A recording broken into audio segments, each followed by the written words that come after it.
நம்ம இன்னைக்கு வந்திருக்கக்கூடிய இடம் பாத்தீங்கன்னா, ஒரு 140 மரம் சாதாரணமா போன வருஷம் 1.5 லட்சம் எடுத்தேன். உங்களுக்கு அதை எடுத்து வெடிக்கிற பாலையில் 5 நாள் நெட்டையில் எது வெடிக்குதோ அதில் கொண்டே ப்ரிப்பேர் பண்ணோம்னா அதில் உலகிற பெஞ்சு குட்டை நெட்டை ஈல்டு சூப்பரா இருக்குது. ஒரு 60 வருஷம் நல்லா காப்பாக்கலாம். நீங்க பார்த்தீங்கன்னாவே தெரியும். 18 பாலை வருங்க. குட்டை நெட்டை தான் பெஸ்ட். இத்தனை கண்ணுக்கும் அட்வான்ஸ் வாங்கி வச்சுக்குது. 4 மாசம் பேக்கேஜ் பண்ணி ஊற வச்சு எடுத்து இந்த மாதிரி மணல்ல போடணும். மண்ணில் போட்டா மண்ணு தின்னு போடும். போடும்போது 120 நாள் முளைச்சு எல்லா மண்ணுக்கும் வரும் சார். ஒரு மரத்துக்கு 400 காயின்னு வைங்க.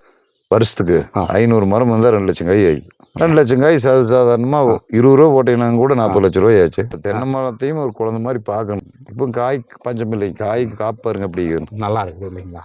உரங்கள்லாம் என்னென்னங்க ஐயா போடணும்? நான் எந்த உரம் கொடுக்கறதில்ல. மாட்டு மூத்தம் தான் போவாச்சு. மாசத்துக்கு ஒரு ரவுண்டு வரும்.